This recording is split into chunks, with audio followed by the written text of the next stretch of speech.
Assalamualaikum warahmatullahi wabarakatuh. Hamdan wa salaman amma ba'du. Allahumma sholli ala Muhammad wa ala ali Muhammad. Saudaraku sekalian, dimanapun kita berada, semoga kita selalu dalam lindungan Allah Subhanahu wa ta'ala, selalu diberikan kesehatan baik jasmani maupun rohani, dijauhkan dari penyakit musibah dan seluruh mara bahaya. Kita semua selalu ditakdirkan menjadi orang yang beruntung dan diberikan keselamatan baik di dunia maupun di akhirat. Teman-teman sekalian, terkadang kita bingung mengapa Ba'alawi ini membuat kasta atau kelas-kelas di dalam sosial keagamaan. Kira-kira apa motifnya dan seperti apa sejarahnya? Nah, teman-teman sekalian, mungkin di antara kalian yang menonton video saya merupakan bagian dari muhibbin atau pro daripada Ba'alawi, itu hak Anda, silahkan. Namun, jika berkomentar, tentu gunakan akal sehat. Jangan fanatik buta, kemudian ketika ada seseorang yang menyinggung klan Ba'alawi, kemudian Anda marah-marah, ngamuk-ngamuk dengan komentar yang kasar, yang jorok. Itu tidak dewasa, teman-teman. Gunakan akal sehat dan kedewasaan. Sehingga apa? Ketika kedewasaan itu kita kedepankan, maka ilmu pengetahuan yang muncul. Bukan hanya sebatas fanatik buta. Nah, teman-teman sekalian, munculnya kelas-kelas di dalam sosial keagamaan di Indonesia tidak lepas dari peran kolonialisme atau peran penjajah yang dipimpin oleh Belanda. Sebetulnya Belanda dengan Ba'alawi ini memiliki motif yang sama atau tujuan yang sama, yaitu untuk mencari kekayaan, kemudian mencari posisi prestis atau posisi mulia di kalangan masyarakat. Perlu diketahui dari sisi geografis, luas daerah antara Belanda dengan Yaman ini memiliki kemiripan, teman-teman. Mereka itu adalah dari negara yang kecil. Belanda itu kalau kita ukur daerahnya mungkin seluas Jawa Timur lah. Begitu juga Yaman. Yaman juga tidak begitu luas daerahnya. Namun yang membedakan kalau Belanda ini daerahnya maju, negaranya maju, tapi kalau Yaman ini adalah negara yang tertinggal atau negara yang miskin hingga saat ini. Namun Belanda tetap maju hingga saat ini. Walaupun di dunia militer Belanda lebih rendah daripada Indonesia saat ini. Sehingga apa? Belanda dan Yaman ini memiliki keserupaan tujuan mengapa mereka datang ke Indonesia, walaupun tahunnya berbeda karena Belanda lebih dahulu. Kemudian ada motif apa? Reputasi atau mencari kejayaan di sini. Oleh karena itu tidak heran pada saat itu masyarakat Belanda juga beranak pinak di Indonesia selama 3 abad setengah, sebagaimana masyarakat Yaman juga beranak pinak di Indonesia hingga saat ini. Namun sisi positif dari Yaman ini ada motif keagamaan. Walaupun mereka menjajah, ada sisi positif yaitu menyebarkan agama. Ini juga tidak kita nafikan, yaitu perjuangan tokoh-tokoh Ba'alawi dalam memperjuangkan agama Islam. Tapi sisi lain juga tetap kita pandang, teman-teman, yaitu menciptakan kelas-kelas dalam sosial keagamaan. Saudaraku sekalian, untuk penguasaan total, pertama karena Belanda yang memimpin sebuah penjajahan di Indonesia, lalu kemudian datanglah imigran-imigran baru, misalkan masyarakat dari Cina, masyarakat dari Arab, namun mereka semua tetap dalam kendali Belanda. Sehingga apapun yang menjadi kebijakan tetap di tangan Belanda. Yang pertama, apa yang dilakukan oleh Belanda? Yaitu mengaburkan sejarah. Sejarah kita itu dikaburkan. Yang dulu kita adalah masyarakat pintar, masyarakat perkasa. Maka sejak kita dijajah oleh Belanda, kita dibodohkan. Yaitu dikaburkan atau dihilangkan jejak daripada kakek buyut kita. Kita tidak dikenalkan kehebatan leluhur-leluhur kita. Dengan begitu, kita tidak memiliki keberanian untuk melakukan hal yang lebih maju. Kemudian yang dilakukan oleh Belanda yaitu menghilangkan bukti-bukti sejarah atau sejarah itu dikaburkan. Supaya apa? Jejaknya hilang. Ketika jejaknya hilang, maka kita tidak lagi mengetahui jati diri bangsa kita. Kemudian langkah yang ketiga yang dilakukan oleh Belanda yaitu memutus hubungan leluhur daripada nenek moyang kita. Caranya seperti apa? Yaitu melabeli masyarakat Indonesia dengan istilah orang-orang bodoh, orang-orang tertinggal, orang-orang primitif, dan sebagainya. Yaitu sebagai simbol masyarakat yang tertinggal, yang bodoh, yang ada di kelas bawah. Saudaraku sekalian, untuk meluruskan program penjajahan Belanda, maka pemerintahan Belanda membuat beberapa hal. Yang pertama, mereka membuat politik sistem kelas, yaitu membuat kelas-kelas yang bertujuan untuk melakukan rasisme terhadap masyarakat. Jadi mulai ada kelas-kelas ini berawal dari kebijakan Belanda. Dan tiada lain, ini hanyalah politik untuk mengelabui kita, supaya kita dikebiri kemampuan kita, kehebatan kita, atau potensi kita. Pertama, bangsa Eropa meletakkan kelas pertama pada orang-orang yang berkulit putih, yaitu orang-orang Eropa. Tentunya Belanda sendiri ini adalah orang berkulit putih, maka mereka memiliki hak untuk mendapatkan penghormatan di kelas pertama. Kemudian kelas kedua yaitu kaum imigran dari Cina dan Arab, termasuk Ba'alawi ini. Karena Ba'alawi juga dari Yaman, dari bangsa Arab. Yang ketiga yaitu kelas pribumi yang arah maknanya yaitu kelas rendah. Sehingga identik dengan label kebodohan, jelek, tertinggal, lemah. Jadi seperti itu. Ini semua yang memberi label adalah Belanda. Dan kita pada saat itu menerima dengan label bodoh, lemah, tertinggal seperti itu.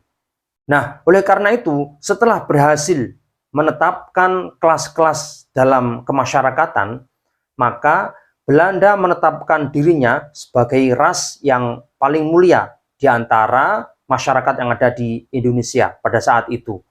Sehingga kelas yang lebih bawah harus menghormati kelas yang lebih atas.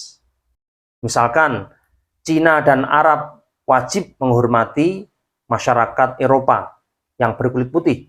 Apalagi masyarakat pribumi yang dianggap kelas terbawah, maka wajib menghormati kelas yang ada di atasnya termasuk kaum Ba'alawi. Nah, adapun ras Cina dan Arab digunakan untuk kaki tangan Belanda, teman-teman. Nah, karena Indonesia mayoritas Muslim, maka hal-hal yang berkaitan dengan keagamaan selalu diintervensi, selalu diawasi, selalu dijaga ketat oleh pemerintah Belanda pada saat itu. Misalnya, pada saat itu musim haji. Nah, daftar haji ini pada saat itu dipersulit, teman-teman. Selalu mendapatkan pengawasan ketat. Nah, peran Syekh imigran Yaman di sini memiliki kekuatan besar.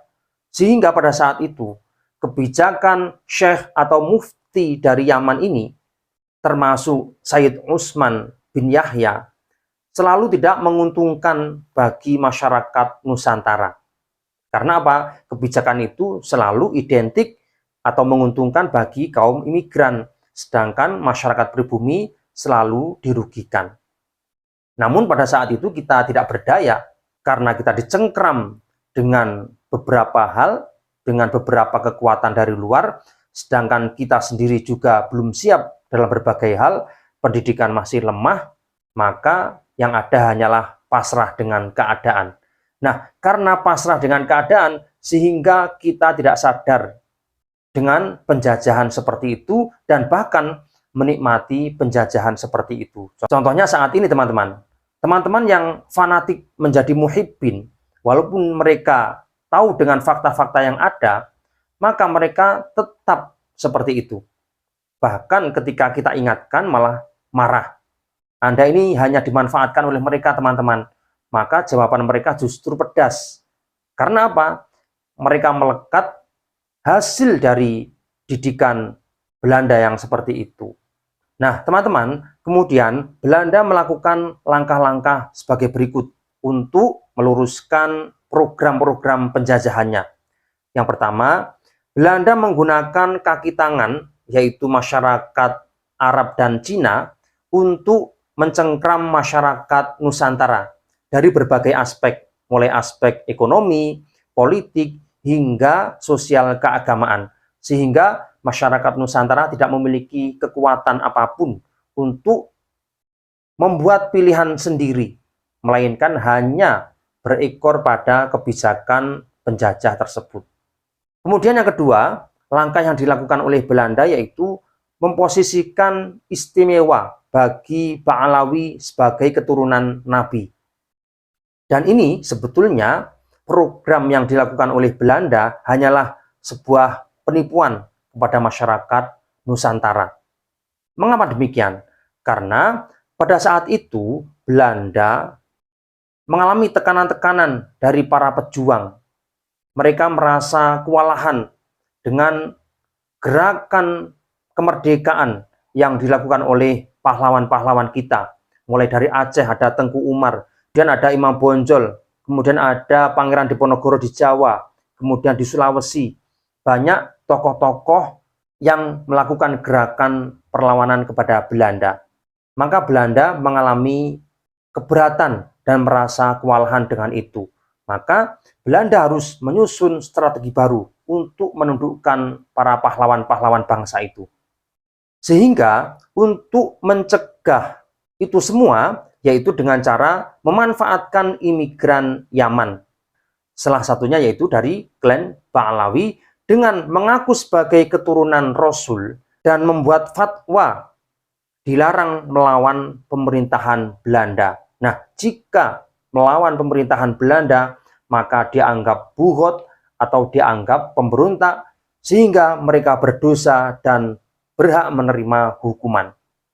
Nah, ini hasil dari fatwa syekh atau mufti dari Yaman, salah satunya dari Pahlawi. Nah, dengan begitu, maka masyarakat Nusantara menjadi tunduk, teman-teman. Dan ketika masyarakat tunduk, maka posisi Pahlawi ini semakin mentereng, semakin jaya, teman-teman. Karena dengan menggunakan gelar Habib, Syarif, atau Sayyid, yang saat itu disandarkan kepada dzurriyyah Rasulullah Shallallahu Alaihi Wasallam, maka masyarakat Nusantara yang memiliki latar belakang penganut faham tasawuf tidak akan berani menentang apa yang difatwakan oleh Habib Yaman tersebut. Dan ini sampai mendarah daging, bahkan hingga saat ini, teman-teman. Ini berawal dari era Belanda, teman-teman. Oleh karena para Pahlawi ini mendapatkan posisi istimewa dari Belanda, maka Pahlawi juga membuat pagar atau batasan dalam berinteraksi dengan masyarakat Nusantara atau masyarakat pribumi. Mulai dari munculnya doktrin mencintai kaum habaib. Mereka berani membelokkan hadis, yang mana isi hadis tersebut kita dianjurkan untuk mencintai Allah dan Rasul-Nya, maka mereka berani membelokkan, yaitu mencintai para habaib. Jika kita tidak mencintai para habaib, kita akan kena dosa. Nah, ini salah satu pembelokan hadis dari cinta kepada Allah dan Rasul dibelokkan menjadi cinta kepada Habib. Dan ternyata faham itu menancap di kalangan muhibbin hingga saat ini. Bahkan setelah Belanda pergi dari tanah air pada tahun 40-an, pada saat Belanda masuk ke Indonesia antara tahun 1943, faham ini tetap. Bahkan di era penjajahan Jepang, faham tentang mengakui kelas Pahlawi lebih tinggi daripada masyarakat Nusantara juga tetap berjalan. Bahkan setelah kita merdeka, setelah tahun 1945, juga faham ini terus berkembang hingga saat ini. Nah, setelah itu teman-teman, Pahlawi membuat kelas tentang kafaah pernikahan. yaitu level pernikahan, yang mana laki-laki pribumi tidak diperbolehkan menikah dengan syarifah atau perempuan dari kalangan Ba'alawi dengan alasan menjaga kemurnian nasab Rasulullah Shallallahu Alaihi Wasallam. Padahal semua itu hanyalah akal-akalan atau aturan bohong atau aturan bodong, teman-teman. Kemudian langkah berikutnya yang dilakukan oleh Belanda untuk menundukkan masyarakat Nusantara, maka sejarah harus dirubah supaya selalu berkiblat pada Ba'alawi dalam berbagai hal. Nah, ini fakta yang ada, dan di masyarakat juga terdapat pembelokan sejarah, pembelokan makam si A kemudian dirubah menjadi B, sejarah yang seharusnya A maka dibelokkan menjadi B. Ini terjadi. Nah, ini semua adalah ulah dari kaum penjajah Belanda, kemudian memiliki bawahan yaitu kaum pendatang dari Arab maupun dari Cina. Saudaraku sekalian, paham seperti ini sudah menancap mendarah daging di masyarakat kita.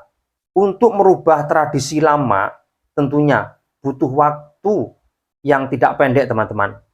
Sebagaimana dulu masyarakat Afrika yang kebanyakan menjadi budak, pada saat perbudakan dihapus di muka bumi ini dan mereka semua dimerdekakan, justru mereka merasa kebingungan, merasa tidak nyaman karena terbiasa hidup di dalam cengkraman orang lain.